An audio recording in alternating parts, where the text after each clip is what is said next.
Olá, que bom ter você conosco aqui no De Bem com a Vida. Lembrando que o De Bem com a Vida tem o apoio da Associação Brasileira do Cidadão Sênior. Imunidade inteligente é For Life, o seu organismo prontíssimo para reconhecer e combater ameaças. Associação dos Procuradores do Município de Porto Alegre e da Federação das Câmaras dos Dirigentes Lojistas Rio Grande do Sul. O programa de hoje está especial. Confere só o que a nossa produção preparou para você. O luxo dourado chega à gastronomia para rejuvenescer a pele. Confere entrevista com a cirurgiã dentista Vivian Guerini. Será que os filhos têm a obrigação de cuidar da alimentação dos pais idosos? Quem responde é o presidente da Associação Brasileira do Cidadão Sênior, o advogado Mauro Freitas. Como a terapia ocupacional contribui para a qualidade de vida da geração 60+. A terapeuta Nayara Sintik de Oliveira explica. Um circuito de atrações incríveis no município de Picada Café, no Prefeitos em Ação. O luxo e o poder do ouro estão prometendo maravilhas à saúde e a beleza. E é sobre este tema que nós conversamos com a doutora Vivian Guerini, que é cirurgiã dentista e especialista em saúde quântica. Como vai, doutora Vivian? Tudo bem, maravilhoso. E o dia está radiante, resplandecente, né? Doutora Vivian, a última tendência do mercado de luxo é o uso de ouro na confecção de pratos gourmet para o rejuvenescimento. A ciência chancela essa extravagância? Sim, chancela sim. Há 5.000 anos, os egípcios já ingeriam ouro para a purificação da mente, do corpo e espírito. E eles acreditavam que o ouro agia como estímulo à vida, aumentando a vibração do corpo. E eles estavam certos, porque, de acordo com vários estudos, o ouro pode beneficiar o rejuvenescimento dos órgãos, e entre eles a nossa pele, que é o nosso maior órgão do corpo humano. Eu continuo achando estranho a ingesta de ouro, mas o organismo aceita esse alimento, esse metal? Sim, podemos comer e beber ouro de verdade. O ouro puro, sem nenhum outro metal, ele não agride o corpo humano e é facilmente digerido no organismo. Ele é reconhecido pelo seu efeito sobre as atividades do coração, auxiliando a circulação sanguínea. Um comentário com relação ao gosto, né? Ele é só mais um toque de requinte adicionado aos pratos, sem acrescentar nenhum sabor ou textura particular ao prato. Quer dizer que quem pensa em saborear um prato com os requintes dourados não vai sentir nenhuma diferença, né? Não sente diferença. Mas, doutora Vivian Guerini, existe a diferença em relação à pele? Quer dizer, este ouro ingerido, ele é capaz de rejuvenescer o tecido? Sim, como eu comentei antes, ele rejuvenesce os órgãos, né? E hoje em dia nós contamos com a nanotecnologia. E o segredo são as nanopartículas de ouro, que são capazes de gerar uma interação física com a derme, trazendo os benefícios. As propriedades do ouro ajudam a dar mais vitalidade à pele, né? Ela ajuda a tratar linhas, sulcos de expressão e também as manchas. Doutora Vivian Guerini, a nossa produção trouxe registros do consumo da ingesta de ouro em Dubai, que já é uma prática, né? Mas aqui no Brasil, aquelas pessoas que resolverem, que entenderem o oportuno, usar o ouro para a saúde e para a beleza, já é possível usufruir deste metal? Sim, Dubai, eles têm vários restaurantes e cafeterias. Na Europa também é muito divulgado. E pasme, na Inglaterra tem o hambúrguer mais caro do mundo, que é confeccionado com ouro. Já no Brasil, o consumo de ouro vem crescendo gradualmente. E em grandes centros já é possível encontrar em casas especializadas. Doutora, além de ingerir o ouro para estes fins, existe algum cosmético ou algum procedimento que promova esse benefício para o rejuvenescimento da pele de uso tópico? Eu já faço uso do ouro coloidal há alguns anos no meu consultório, com o objetivo de aumentar a saúde, deixar a pele mais jovem e resplandecer. Ele também tem uma excelente atuação no cérebro, que hoje está diretamente relacionado ao tratamento do Alzheimer. Também ele favorece o sistema digestório, circulatório e hormonal. E na estética, o resultado é uma pele mais clara, sedosa, com mais viço e profundamente hidratada. Doutora, esse tratamento à base de ouro coloidal, ele pode ser usado para pessoas adultas, para a geração 60 a mais? Com certeza, com certeza. Ele atua diretamente no cérebro, atua com rejuvenescimento dos neurônios, né? Então, para essa geração, como se diz, a chave de ouro. Qual a diferença ou o que vem a ser o ouro coloidal? O ouro coloidal surgiu com o advento da nova tecnologia. É um ouro que ele é nanoparticulado, então essas nanopartículas são mais biodisponíveis e têm uma ação melhor dentro da célula, ele é mais absorvido e assim confere melhores resultados. Cada vez que eu lhe vejo, cada vez que eu lhe encontro, a senhora está mais jovem. Isso quer dizer que a senhora faz uso do ouro coloidal? Com certeza, porque a beleza vem de dentro para fora. O exterior é refletido através do interior. Então, eu faço ingesta mesmo de ouro coloidal. Muito obrigado pela presença aqui no De Bem com a Vida e por compartilhar conosco esta luxuosa estratégia para o rejuvenescimento. Um grande abraço, doutora Vivian Guerini. Abraço, obrigada a todos. Será que os filhos têm a obrigatoriedade de prover a alimentação de pais idosos? Sobre o tema, conversamos com o advogado Mauro Freitas, que é presidente da Associação Brasileira do Cidadão Sênior. Como vai, presidente? Tudo bom, criança? Nós já estávamos com saudades, presidente. E já lhe perguntando, sim, de fato, os filhos têm a obrigação de prover a alimentação de pais idosos? Então, criança, essa é uma pergunta recorrente das pessoas, mas uma pergunta que não deveríamos nem levar em consideração, né, como uma dúvida preliminar, se levarmos em consideração que, antes de tudo, uma pessoa que precisa de alimentos, né, ela é, sim, pela dignidade humana, objeto, né, alvo, né, dessa assistência. E o alimentos não é simplesmente a subsistência em termos de alimentos naturais. O alimento são todas aquelas questões que levam a pessoa a ter o mesmo conforto, suprir as suas necessidades. Então, o que dirá ainda mais quando se trata de um pai, de uma mãe, né, um idoso em dificuldade? Pelo princípio da solidariedade humana e somado ainda tudo que diz o Estatuto do Idoso, a própria Constituição também, ao defender a dignidade humana, né, é obrigatório, sim, que nós tenhamos esse olhar, né, de assistência a quem é mais vulnerável. E se nós estamos falando de idosos e pais, que dirá isso, né, ainda mais.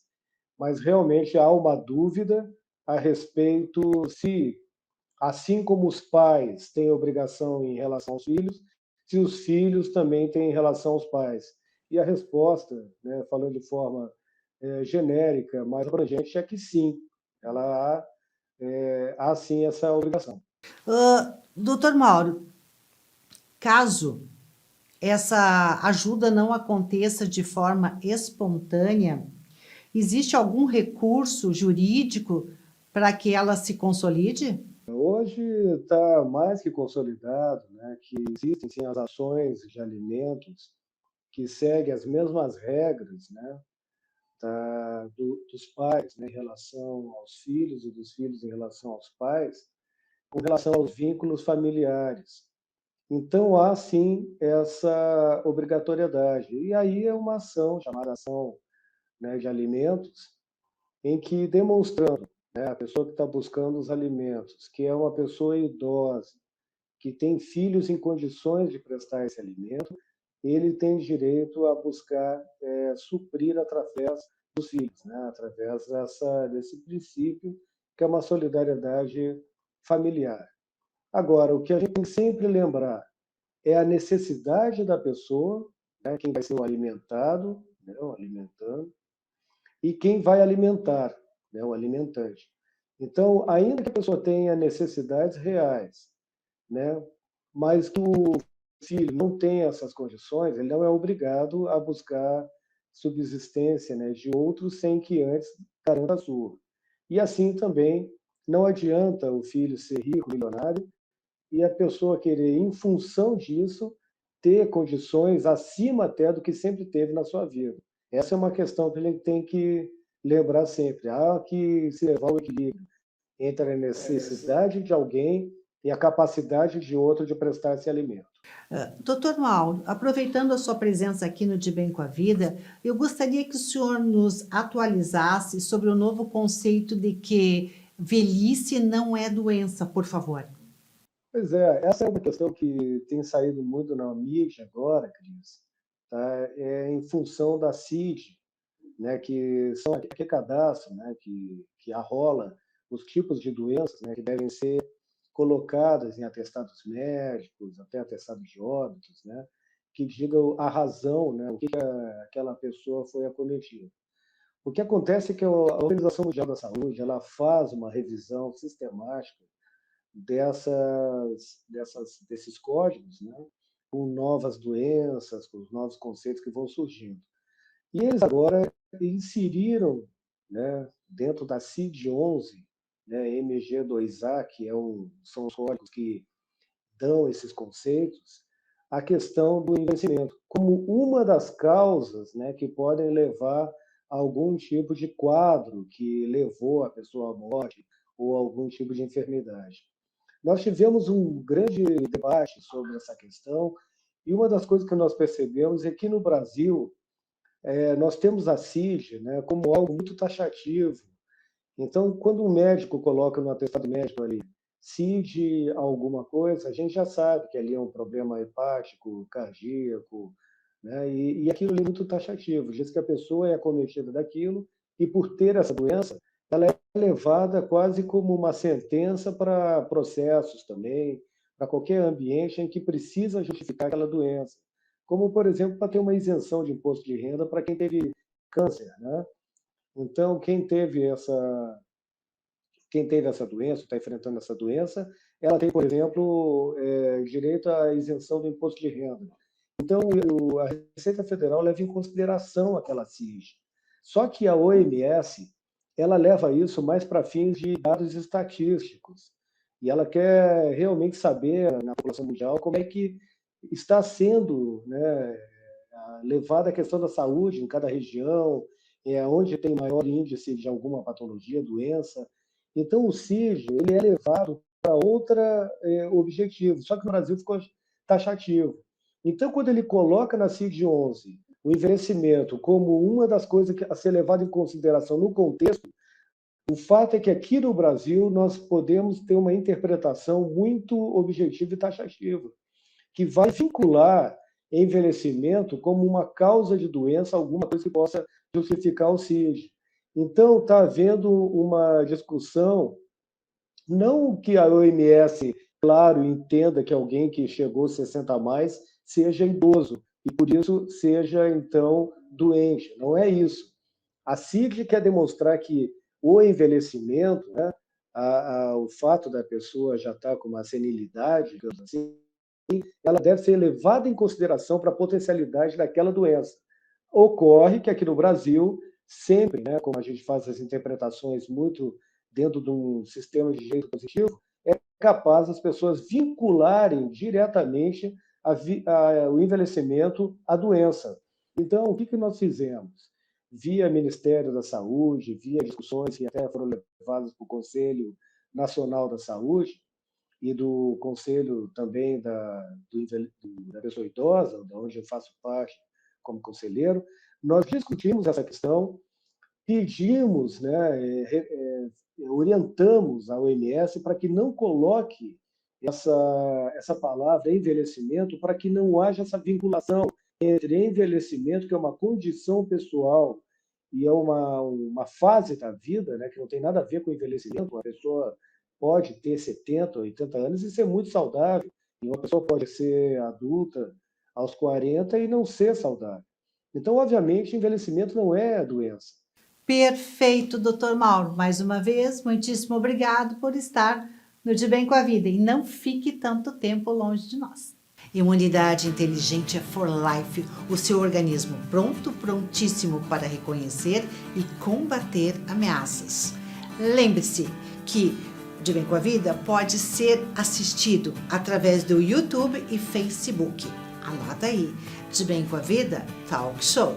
Também pelo Instagram, debemcoavida.rs. E se você tiver vontade, desejo de enviar sugestão de pauta ou alguma manifestação, ligue WhatsApp 51 991 15 2090.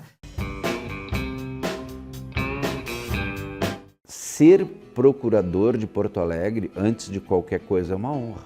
E eu, no exercício da minha função, eu sou Porto Alegre. É muito mais do que um cliente. Porto Alegre vive e vive nos seus cidadãos. Então, esse brilho no olho tu vai encontrar em qualquer procurador. Você conta que foi a Procuradoria que atuou ativamente nisso ou naquilo, que refletiu diretamente na vida dele, né? Na vida daquela pessoa com quem eu estou interagindo ali. Eu sinto orgulho de fazer parte disso. Eu tenho vontade de passar pelo mundo e deixar uma marca. Eu quero fazer alguma coisa que no futuro as pessoas usufruam de alguma maneira. Então eu vou ficar muito satisfeita quando eu enxergar a Porto Alegre um pouco melhor, um pouco evoluída, com alguma ideia que eu ajudei a desenvolver.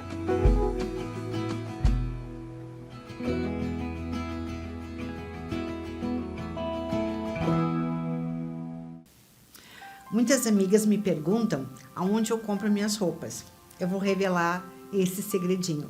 Eu sempre dou preferência para a confecção de passeio, moda em todos os sentidos. Você reúne bom gosto, qualidade, criatividade e um estilo próprio que só a Regina tem, de passeio.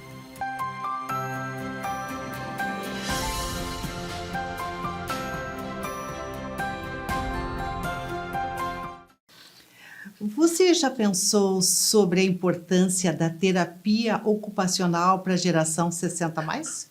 Pois sobre este tema nós vamos conversar com a terapeuta ocupacional Nayara Cíntico e Rodrigues de Oliveira, da Clínica Estímulos. Como vai, Nayara? Oi, bom dia, Cris. Tudo bem, graças a Deus. Agradeço o convite, agradeço a oportunidade de poder falar da minha profissão aqui com vocês. Falando na tua profissão, Nayara, vamos começar explicando para os nossos amigos o que é terapia ocupacional. Terapia ocupacional é uma ciência da área da saúde. A gente também tem uma abordagem social e na área educacional, que trabalha basicamente com as ocupações humanas. Então, a gente tem tudo a ver com o cotidiano, com a rotina do ser humano, do ser ocupacional. Então, só para exemplificar, a ocupação primordial da criança na primeira infância seria o brincar. Então, ela aprende através do brincar. Numa segunda infância seria o estudar. Né? Quando jovem, adulto, a gente vai ganhando novos papéis ocupacionais, cuidar do outro, trabalhar, né? Gerenciar um lar, fazer compras, supermercado, todas essas nossas atividades cotidianas, rotineiras, a gente chama de atividades de vida diária, que são as nossas atividades de autocuidado, de automanutenção, gerenciamento da saúde, banho, escovar dente, pentear cabelo, e também as nossas atividades instrumentais de vida diária, ou de vida prática, que são essas atividades que a gente faz extra, fora cuidar de nós mesmos, né? Então, arrumar uma casa, gerenciar o lar, fazer compras, buscar e levar filho na escola, pegar um ônibus, chamar o Uber, enfim, todas essas nossas atividades são também chamadas de atividades instrumentais de vida prática. E tudo isso está dentro de uma rotina do ser humano, que é tido como um ser ocupacional. Então, quando a gente tem uma ruptura dessas atividades, ou seja, quando a gente não consegue desempenhar algum desses papéis com funcionalidade ou com independência, é quando a gente precisa da intervenção da terapia ocupacional.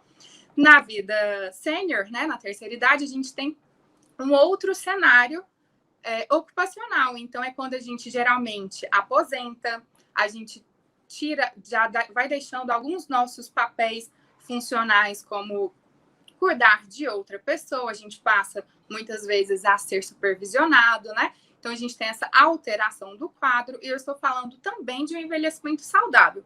No envelhecimento patológico, isso é ainda mais forte, mais importante, porque a gente tem uma dependência maior do outro. E aí a terapia ocupacional é muito importante nesse caso, justamente para a gente dar o maior grau de funcionalidade e independência para aquele idoso continuar desempenhando as atividades rotineiras dele, cotidianas, com muita facilidade, né, dentro das suas limitações ou não, mas com um grau de independência e funcionalidade, garantindo qualidade de vida. Nayara, como é que a Clínica Estímulos, por exemplo, realiza essas atividades? Na Clínica Estímulos, né, nós somos focados na estimulação e reabilitação cognitiva. Então, de que maneira a gente vai conseguir garantir essa funcionalidade, essa independência para o idoso? Através da atividade, através das atividades de estimulação e reabilitação cognitiva. E aí, devido à pandemia, inclusive, né, adotamos o modelo híbrido. Então, a gente tem sessões presenciais e também online. Então, a gente atende o Brasil inteiro. Graças a Deus, funcionou. A gente vem percebendo que mantivemos, né, a qualidade do atendimento tanto no online quanto no presencial, e ainda pudemos ampliar. E aí, dentro da clínica, a gente tem uma metodologia própria, uma metodologia única, que foi desenvolvida pela nossa diretora Ana Beatriz Bezerra ao longo dos vários anos de estudo. E aí, cada um de nós somos 3 profissionais lá dentro, diretamente, né, que é a psicomotricista, psicopedagoga e eu, terapeuta ocupacional. Então, dessa forma, a gente também faz parte da metodologia dos nossos protocolos, que o mesmo cliente, ele deve ser assistido de tempos em tempos por todas nós, justamente para garantir essa visão integral daquele sujeito, cada um com a sua abordagem, dentro da sua especialização, ajudando aquele idoso a seguir a vida com qualidade, né? Na verdade, tudo isso para que as pessoas possam viver sempre, cada vez mais, de bem com a vida, né, Nayara? É isso aí, muito obrigado pela presença aqui conosco. No quadro Prefeitos em Ação de hoje, nós recebemos com muito prazer o secretário de Administração e da Fazenda do simpático município de Picada Café, o senhor Klaus Altenvogt. Eu acertei o seu nome, secretário? Acertou sim, Cris. Bem certinho. Falando em certinho, secretário, eu lhe pergunto qual é a ação prioritária do município neste momento que nós entendemos como o final da pandemia de coronavírus. Então, Cris, assim, Picada Café, acho que também, de acordo com muitos municípios, já vem vacinando grande parte da população, né? Então, logicamente, as ações que acredito que os outros municípios também estejam buscando é a retomada da sua atividade normal, né? A gente poder também, como município turístico, poder voltar a fazer os nossos eventos com a divulgação dos nossos produtos, das nossas rotas turísticas e, logicamente, que toda a indústria, todo o comércio também volte à normalidade. É isso que a gente busca e a partir desse momento que a normalidade se instaure, né, que a gente consiga também implementar as ações do governo para incrementar e para sempre estar melhorando nessas áreas, né? Secretário, por que Picada Café leva esse nome? Então, historicamente, Picada Café, existem duas versões na realidade, né? Picada Café, ela é uma região, como ele está às margens do Rio Cadeia, ela é uma região onde os tropeiros que vinham desbravar, que vieram de São Leopoldo, vinham desbravar para a nossa região da Serra, era um ponto de parada. E então, na beira do rio, para descansar, para os cavalos poderem se hidratar, e também o pessoal acampar num trajeto assim de transição. E daí eles paravam, digamos, para tomar o seu café da manhã, né? Tomavam o seu café da manhã e seguiam, então, desbravando aí as nossas matas. E a segunda versão que tem é em função que tinha os imigrantes, quando vieram para cá, trouxeram alguns pés de café, da planta mesmo de café. Tem uma localidade aqui que a gente chama de Café, que é o canto do café, ou picada do café, que é por ali que eles plantavam. Claro que, em função do nosso clima, esse cultivo não prosperou, mas o nome acabou ficando por ter acontecido este fato ali naquela localidade. Secretário, além daquele verde maravilhoso e de um bom café, que atrações turísticas o senhor sugere para as pessoas que desejem viajar, conhecer esse município no pé da serra? Como tu bem comentaste, nós temos uma natureza aqui muito exuberante. Nós temos aí trilhas de caminhada, estradas rurais, trajetos onde muitos grupos de ciclistas, grupos de caminhantes buscam para estar ao meio da natureza e poder contemplar essas belezas que nós temos aqui também.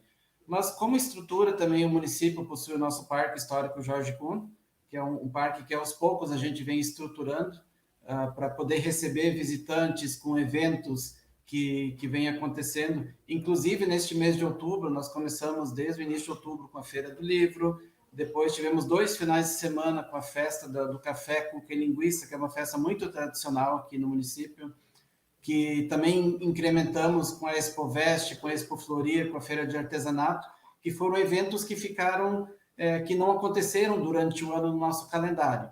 E agora, nesse último final de semana, também aproveito, Cris, me permite convidar aos nossos ouvintes, aos nossos espectadores, que visitem Picada Café, que nós temos agora o nosso encontro de cervejeiros. Venha para o segundo encontro de cervejeiros de Picada Café. Será nos dias 30 e 31 de outubro de 2021. E também o 6º encontro de carros antigos. E também vai ter a primeira pedala Picada Café. Nós temos uma expectativa de receber em torno de 400 ciclistas que vão ter a saída ali do parque e o retorno, logicamente, para o parque também na sequência. Perfeito! Com tanta demanda reprimida de viajar e de realizar sonhos, fica aí uma excelente dica. Muito obrigado pela presença no De Bem com a Vida, secretário Klaus Waltenvogt. Muito obrigada. Obrigado, Cris, pelo convite. E Picada Café está sempre aberta a receber os visitantes. Venham nos conhecer. De Bem com a Vida nem terminou e eu confesso, já estou com saudades de você. Lembrando que o De Bem com a Vida tem o apoio da Associação Brasileira do Cidadão Sênior. Imunidade inteligente é For Life, o seu organismo prontíssimo para reconhecer e combater ameaças. Associação dos Procuradores do Município de Porto Alegre e da Federação das Câmaras dos Dirigentes Lojistas Rio Grande do Sul. Lembre-se também que você pode assistir De Bem com a Vida no YouTube e Facebook. Anota aí, De Bem com a Vida Talk Show. Se optar pelo Instagram, debemcomavida.rs. E se quiser falar conosco, o WhatsApp 51 9 91 15 20 90. E que de fato importa é estar cada vez mais de bem com a vida.